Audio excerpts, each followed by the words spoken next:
Una producción y curaduría de Miguel Pimenta Silva. Cuando el alma pide el saber aparece, son contextos. Cuando la curiosidad llama a la duda aparece, son contextos. Cuando quieres aprender la oportunidad aparece, son contextos. Contextos podcast, contextos podcast, contextos podcast.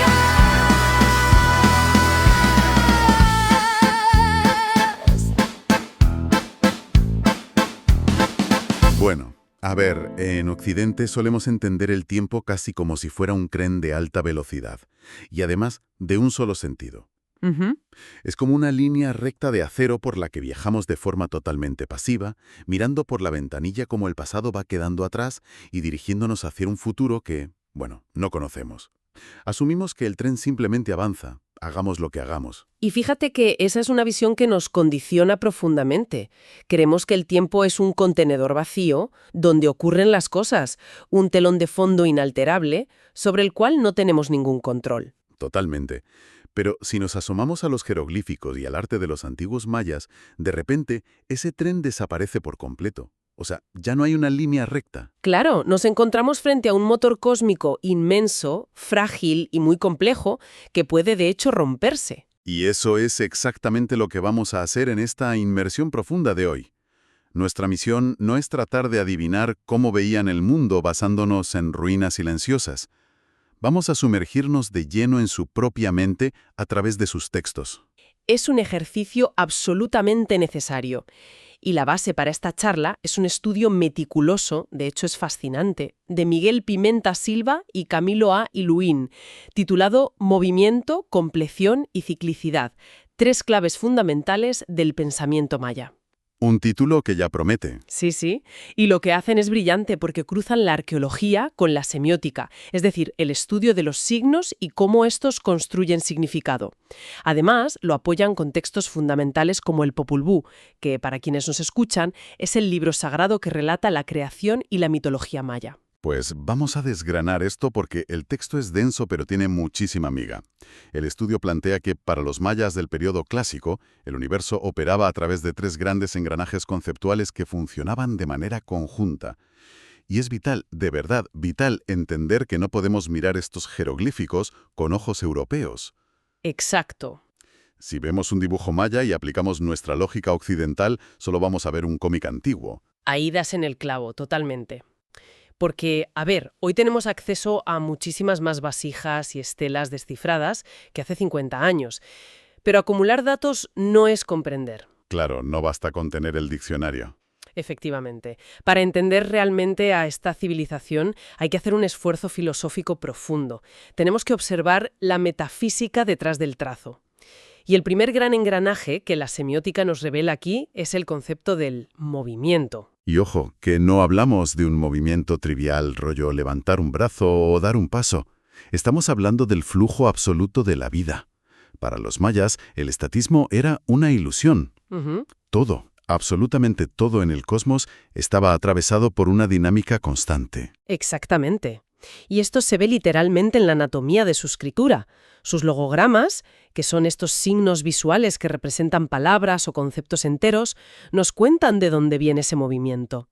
Por ejemplo, los epigrafistas han identificado verbos que implican una acción humana directa. Ajá. Glifos como chok o cham. Y si observamos estos signos detenidamente, vemos que incorporan el dibujo anatómico de una mano. O sea, la acción humana está explícitamente dibujada. Nosotros somos el motor de ese movimiento en particular. Ostras, vale, nosotros movemos esa pieza, pero luego nos encontramos con el movimiento del mundo natural, ¿no? Donde los humanos somos simples espectadores. Así es. Fíjate en el glifo pas, que significa amanecer o abrirse. Este signo refleja un movimiento puro de la naturaleza, sin intervención humana. Y aquí viene un detalle gráfico que los investigadores destacan como un hallazgo brillante. Cuéntame. Los mayas crearon un marcador visual, una especie de elemento diagnóstico, para señalar la presencia de un flujo o impulso continuo. Es un pequeño detalle en forma de letra S. Fíjate que hay un detalle visual en las fuentes sobre esa S que me parece una genialidad absoluta, porque aparecen glifos que para nosotros de entrada no tendrían ninguna relación. Está en el signo de las nubes, Muyal, Sí. está en las olas del mar, Polau, e incluso, y esto me voló la cabeza, aparece en el glifo para la acción de cantar, Kai. Es que piensa en la física detrás de esos tres conceptos: nubes, olas y canto. Ninguno de ellos puede existir en el vacío o en reposo absoluto. Los tres requieren un flujo continuo, una dinámica de empuje constante para manifestarse. Claro, para visualizarlo desde una perspectiva más moderna, es casi como las líneas cinéticas que dibuja un ilustrador de cómics para indicar que un personaje corre, ¿verdad? Ujú. O como esos engranajes giratorios en el interior de un reloj mecánico, o el icono de cargando en una pantalla. Nos avisa de que hay energía fluyendo. Pero el estudio hace una aclaración muy importante aquí, y es que esa S no es un dibujo del aire o del viento, no. Esa es una distinción fundamental, sí. El concepto de viento o aire ya tenía su propio logograma independiente, llamado IC, que tiene forma de letra T. Así que la S no representa la materia del aire, representa la energía, es el impulso. Ya, el motor invisible. Exacto. Un cantante necesita el aire, obviamente, pero el canto solo ocurre cuando los pulmones impulsan ese aire de forma sostenida a través de las cuerdas vocales. Esa S es la fuerza motriz invisible que hace que la naturaleza opere. ¡Qué barbaridad! A ver, imaginemos por un momento vivir en una realidad donde todo posee ese latido interno. Si nosotros miramos una montaña, vemos una masa geológica inerte, piedra muerta que lleva ahí millones de años sin hacer nada. Claro. Pero los mayas tenían el glifo Huitz para referirse a la montaña, y no es un simple triángulo macizo, es un corte transversal. Y dentro de ese corte transversal del glifo Huitz, el escriba dibujó cuidadosamente estalactitas y corrientes de agua subterráneas. Nos están mostrando la anatomía interna de una cueva. No nos dicen que la montaña simplemente está ahí. Nos dicen que la montaña está ocurriendo. ¡Ostras, qué poético! La montaña está ocurriendo. Es que es así. El agua gotea, la estalactita crece milímetro a milímetro. La geología es solo un movimiento a una velocidad que los humanos no podemos percibir fácilmente. Es el ritmo lento de los dioses frente al ritmo rápido de los hombres, pero ambos, al fin y al cabo, son flujos incesantes. Y fíjate que incluso algo tan definitivo como la muerte no detiene esta maquinaria. Porque, a ver, para nosotros la muerte es el fin del camino, el reposo absoluto. El cuerpo se detiene y la historia se acabó. Pues para ellos, en el periodo clásico maya, la inmovilidad de la muerte era solo una ilusión óptica temporal. ¡Anda! Sí, era en realidad una transición hacia otro tipo de flujo. Por eso, en sus textos, no se suele usar un verbo equivalente a cesar o terminar, sino expresiones como ocha'a, que se traduce literalmente como entrar en el agua. Fíjate que hay unas vasijas y huesos tallados en Tikal maravillosos que muestran esto mismo. Vemos al dios del maíz, que ya está difunto, siendo transportado en una canoa por los llamados dioses remeros hacia el inframundo. El dios del maíz no está remando, su cuerpo físico está inerte, ¿vale? Ujú. Pero sigue viajando, sigue integrado en el gran flujo cósmico. Y lo vemos también en los gobernantes humanos, no solo en los dioses. La celebérrima lápida del sarcófago del rey Pakal, en Palenque, utiliza la metáfora Oxbi, que significa entrar en el camino.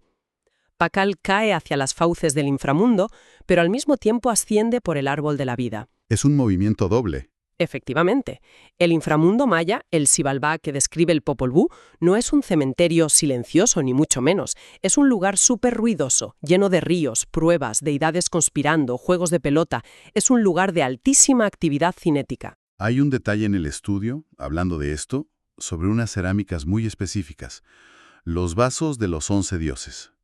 Tienen una forma rectangular poco habitual y están pintados sobre dos colores de fondo muy marcados, que son el rojo y el negro. Sí, interesantísimo. El rojo es el este, por donde amanece el sol, y el negro es el oeste, por donde se oculta. Esa dualidad cromática es la representación pictórica del Big Bang maya, por así decirlo.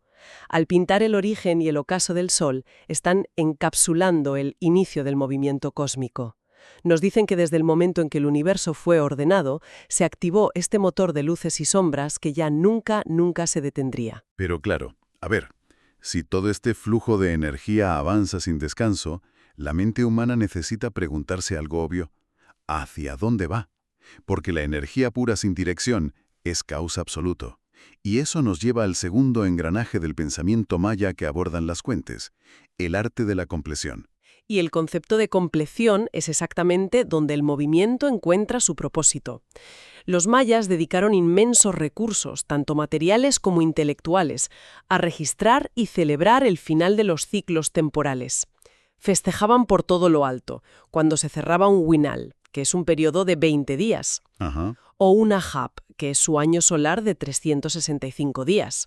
Y el signo que usaban para documentar esto es el logograma TZA, que los investigadores traducen directamente como ordenar. Y la morfología de Tezac, visualmente hablando, es preciosa. Muestra un bloque o un elemento que tiene una fisura central, como si hubiera sido partido en dos.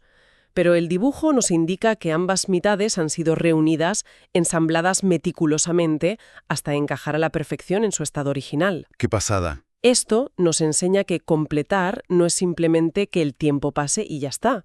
Es restaurar el orden correcto de las cosas. Y para explicar cómo funcionaba este orden lógico en su mundo, recurrían a un mecanismo literario y lingüístico que se conoce como difrasismo. Muy común en Mesoamérica. Básicamente tomaban dos palabras aparentemente independientes y las juntaban para crear un tercer concepto muchísimo más profundo, basado en una dualidad que se complementa. Un ejemplo de las fuentes es muyalja, que une nube y agua. Y ojo, que no es una simple suma poética, es la observación científica del ciclo hidrológico. Muna y Alja nos dice que hay un orden causal inquebrantable en la naturaleza. Para que el agua caiga del cielo e irrigue los campos, primero es obligatorio, lógicamente, que se formen las nubes. Otro ejemplo muy visual es Yaxcan, que une los colores verde y amarillo. Quien nos escucha podría pensar que estaban hablando de pintura o de decoración. Claro. Pero en realidad estaban encapsulando la vida de la milpa. La milpa es este sistema agrícola tradicional tan sofisticado donde se cultiva maíz, frijol y calabaza de forma conjunta. El brote nace verde, yax, y culmina su maduración cuando la mazorca se vuelve amarilla, can. También tenemos chancaf, cielo y tierra. Este difrasismo tiene un anclaje directo en su teología más profunda. El Popol Vuh narra que, antes de la creación, la tierra no existía. Todo era un océano en calma bajo el cielo vacío, respetando y perpetuando el orden cronológico en el que los dioses ensamblaron el universo. Bueno, espera, porque aquí me surge un conflicto al leer las fuentes, y es algo que quiero plantearte. Dime. Cuando en nuestra cultura moderna decimos que algo está completo, mi cerebro piensa automáticamente, no sé, en una barra de descargas en el ordenador. Llega al 100%, emite un sonidito, y el archivo está perfecto, listo y terminado. Ya no le falta nada. Ya, la perfección final. Exacto. Es así como los mayas entendían la complexión, como un estado de perfección final e inamovible. Pues es una duda supernatural, pero el estudio de Pimenta Silva y Luquín es muy claro advirtiendo precisamente sobre ese sesgo occidental. Si usamos la idea nuestra de algo acabado, estamos imponiendo nuestra propia cuadrícula mental. Vale. Para un sacerdote o un astrónomo maya, la compleción era más bien una cabalidad. Se trata de alcanzar una forma ordenada para cumplir una función concreta. Y lo más importante de todo, esta compleción maya nunca es un fin absoluto. Es siempre parcial. Parcial. A ver, explícame eso. Pues pensemos en un sistema de estanques de agua escalonados en la ladera de una montaña, en lugar de esa barra de descargas digital que decías. Vale, me lo imagino. Cuando el primer estanque se llena de agua hasta el borde, ha alcanzado su compleción. Pero no se detiene ahí. El agua rebosa y comienza a llenar el estanque inferior, que además es más grande. Ah, claro. Un winal de 20 días se completa, pero esa energía temporal rebosa y alimenta el siguiente ciclo, que es el Ab anual. Cada vez que algo se completa, no se termina, simplemente se convierte en el engranaje que hace girar una rueda muchísimo mayor. Madre mía, qué concepto tan elegante. Y esto, de hecho, explica uno de los descubrimientos más intrigantes que menciona el texto. En lugares como las cuevas de Enactunich, Los arqueólogos han encontrado inscripciones en las paredes con coeficientes matemáticos que desafían por completo las reglas del calendario maya. Sí, las famosas fechas imposibles. Fechas imposibles, exacto. Es como si nosotros escribiéramos en un documento oficial, no sé, el 35 de febrero. La reacción inicial de muchos epigrafistas fue pensar que el escriba, pobre, se había equivocado en la oscuridad de la cueva. Y asumir que fue un simple error tipográfico es subestimar, pero muchísimo, la inmensa sofisticación matemática de sus escribas. Ya te digo. Cuando los mayas tallaban una transgresión a su propio orden numérico, lo hacían con absoluta intencionalidad. Romper la compleción natural era un código cifrado. ¡Qué fuerte! Era su forma de dejar constancia de una anomalía cósmica, de un evento ritual tan extraordinario o una manifestación divina tan inusual que el calendario ordinario no bastaba para contenerla. El error era en sí mismo el mensaje. Es que es alucinante. O sea, es alterar el código fuente de la realidad para dejar una baliza de advertencia a las futuras generaciones. Y esta idea de secuencias que se completan y alimentan ruedas mayores nos conduce irremediablemente al tercer pilar de la mente maya. Cuando tienes un movimiento continuo que alcanza el orden de la compleción una y otra vez, generas el motor definitivo, que es la ciclicidad. Y la ciclicidad en la piedra angular de su existencia práctica y política. Para una civilización que dependía a vida o muerte de la agricultura, en un entorno selvático a menudo hostil, la capacidad de predecir era la mayor de las ciencias. Observar que la compleción de ciertos ciclos trae la lluvia y la compleción de otros trae la sequía, generó un modelo empírico de la realidad. Claro, para ellos el tiempo no solo medía, el tiempo predecía. El texto lo ilustra magistralmente con los libros del Chilambalam, escritos en Yucatán. Estos libros dividen el tiempo en periodos inmensos llamados catunes, que duran poco menos de 20 años. Y un catún específico, como el catún 4 Aau, vuelve a aparecer en el calendario aproximadamente cada 256 años. Exacto. El texto asume que, si en un catún, 4 AO, del pasado, hubo guerras, migraciones o la llegada de líderes extranjeros, cuando ese mismo catún vuelva a girar 2 siglos y medio después, esos mismos eventos, en su esencia, se repetirán. Ese es el poder de la ciclicidad empírica. El pasado es, literalmente, el mapa del futuro. Y para que un campesino o un artesano pudiera entender e interiorizar un concepto tan filosóficamente complejo, las élites utilizaban la narrativa más poderosa a su disposición, que era el mito. Claro. Concretamente, el ciclo del dios del maíz. Que es una historia bellísima y a la vez súper brutal. Un dios joven que es sacrificado por los señores del inframundo. Su cuerpo es desmembrado y enterrado en la tierra profunda. Pero, gracias a la intervención de otros dioses y de sus hijos, logra vencer a la muerte, brotando de la tierra fértil erguido como la caña verde del maíz, listo para alimentar al mundo humano. Y funciona en dos niveles perfectos. En el nivel pedagógico y terrenal le está enseñando a la población cómo funciona la botánica. Les dice que la semilla debe morir y ser sepultada en la oscuridad del suelo para poder germinar. Pero en el nivel macro es una herramienta de cohesión y control político inigualable. Porque claro, si el rey es el representante terrenal de esos dioses, su gobierno asegura que la planta vuelva a crecer. Efectivamente. La élite gobernante en las grandes metrópolis clásicas basaba su legitimidad en el mantenimiento de estos ciclos. El monarca maya no era solo un administrador de tributos, era el gran chamán, y a través de sus rituales y sacrificios mantenía los diálogos ontológicos con el inframundo, los ancestros y las fuerzas naturales. El pacto social era muy claro. Mientras nosotros hagamos girar la maquinaria ritual, las lluvias llegarán y el maíz crecerá. Exacto. Pero claro, a ver, ¿qué ocurre cuando la historia choca de frente contra la realidad ecológica? ¿Qué pasa cuando hay 3 años seguidos de sequía, la milpa se seca, el agua no llega y la maquinaria entera parece romperse en 1000 pedazos? Pues ese es el momento crítico. Para el pensamiento maya, cuando el ciclo vital se rompía, no era una simple anomalía meteorológica, no era un año malo. Ya. Era una señal de que el orden cósmico había fracasado. Si los rituales del rey ya no funcionaban, significaba que la negociación entre humanos y dioses se había roto por completo. Se abría un periodo de caos enorme. Y si ese caos se prolongaba, existía el terror de que se instalara lo que podríamos llamar una nueva ciclicidad, pero basada en la escasez, el hambre y el desorden. Ostras, y esto arroja una luz completamente nueva sobre uno de los temas que más nos fascinan históricamente, que es el famoso colapso maya. Totalmente. Porque cuando vemos documentales sobre inmensas ciudades como Tikal o Copán siendo abandonadas y devoradas por la selva, desde nuestro punto de vista lineal occidental, vemos una derrota clarísima. Vemos a una sociedad que fracasó y se desmoronó. Pero bajo la lente de la ciclicidad, ese abandono masivo deja de ser una rendición, ¿verdad? Es una de las grandes lecciones de cruzar la semiótica con la arqueología, en este estudio. El abandono de las capitales del período clásico fue, en muchos sentidos, una decisión radical, casi diría que una rebelión cósmica. Fíjate, Si la ciudad estaba atrapada en un ciclo corrupto de sequía y gobernantes ineficaces, quedarse allí era aceptar que el universo ahora era caótico. o sea, es como estar frente a una vieja consola de videojuegos. Imagina que el juego empieza a fallar, la pantalla se llena de gráficos corruptos, glitchados, y el personaje no responde. Ya, sí. Si te quedas mirando la pantalla, pulsando los botones a lo loco, estás aceptando esa versión defectuosa de la realidad. ¿Cuál es la única forma de arreglarlo? ¿Apagar la máquina? Sacar el cartucho, apagar la máquina y buscar otra consola donde funcione bien.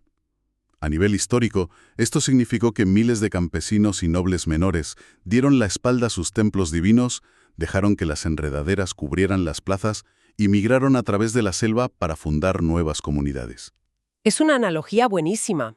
Al marcharse y reasentarse en lugares como el norte de Yucatán, estaban forzando un reinicio físico y espiritual de la sociedad entera. Fue un esfuerzo monumental para enchufarse de nuevo a un ciclo sano en una tierra fértil donde la comunicación con los dioses pudiera ser restaurada de cero. Es un recordatorio de que los mayas entendían que los ciclos no son inmortales por sí mismos, requieren acción, requieren intervención, y a veces, para salvar la inmensa rueda de la existencia, hay que tener el valor de abandonar el pequeño engranaje que se ha oxidado. ¡Wow! Entonces, si reunimos todas estas piezas que nos aportan Pimenta Silva y Luín en su estudio, ¿cuál dirías que es el gran panorama de la mente maya? Pues el panorama general es que movimiento, compleción y ciclicidad son absolutamente indivisibles, no se pueden separar. Todo comienza con un flujo continuo de energía y acción. Ese movimiento busca alcanzar un estado de orden y cabalidad temporal, que es la compleción. ¿Vale? Y cuando esa compleción se sucede ordenadamente una y otra vez, da luz a la ciclicidad que sostiene la vida. Si el movimiento falla, la compleción no llega, el ciclo se pudre y se hace obligatoria una renegociación muy dolorosa con la naturaleza. Y todo esto ocurre, como sostenía además el pionero investigador Miguel León Portilla, bajo el inmenso manto del tiempo. Para los mayas, el tiempo no era un reloj colgado en la pared, era la sustancia misma del cosmos. Exacto. Hablamos de macrociclos tan vastas y aterradoramente grandes que cruzaban millones de años hacia el pasado y el futuro. Y paradójicamente esa inmensidad no los hacía insignificantes como individuos, sino profundamente responsables. Reyes, campesinos y ancestros tenían la obligación diaria de colaborar para que el mundo, literalmente, no se detuviera. Es una cosmovisión de una responsabilidad abrumadora, la verdad. La arqueología tradicional nos enseñaba qué construyeron y cuándo cayeron las ciudades, pero enfoques tan profundos como este nos enseñan por qué se levantaban cada mañana y cómo le daban sentido a la lluvia, a la montaña y al silencio de una cueva. Es verdaderamente espectacular cómo la comprensión de un simple símbolo en forma de S puede abrir la puerta a un universo mental tan rico. Rescatar estas voces silenciadas durante milenios y entender su mundo en sus propios términos es sin duda el mayor triunfo de investigaciones como esta. Y a la gente que nos acompaña hoy, gracias, de verdad, por acompañarnos en este trayecto descifrando los engranajes de la realidad maya. Ha sido un placer. Pero antes de cerrar esta investigación de hoy, hay un pensamiento que se me ha quedado anclado y que me gustaría plantear para que quienes nos escuchan lo reflexionen por su cuenta. Al principio hablábamos de que en nuestra sociedad contemporánea concebimos el tiempo como ese tren mecánico, lineal e imparable. Nosotros nos limitamos a ser pasajeros pasivos de lo que llamamos progreso, convencidos de que, sin importar lo que hagamos, el tren seguirá avanzando hacia adelante. Pero imaginemos por un momento que la historia nos da la vuelta. Fíjate. Si adoptáramos la óptica maya, si asumiéramos que el tiempo no es una barra de acero indestructible, sino una rueda delicadísima que requiere de un mantenimiento activo, de cuidado constante y de una negociación ininterrumpida con los ecosistemas que nos rodean, ¿cómo cambiaría eso nuestra actitud ante la actual crisis climática y ecológica? Y si esta idea occidental del progreso infinito que damos por sentada es en realidad un ciclo defectuoso, un engranaje oxidado que nos está llevando al caos y que está a punto de exigirnos el mayor reinicio social de nuestra historia. Ahí lo dejamos.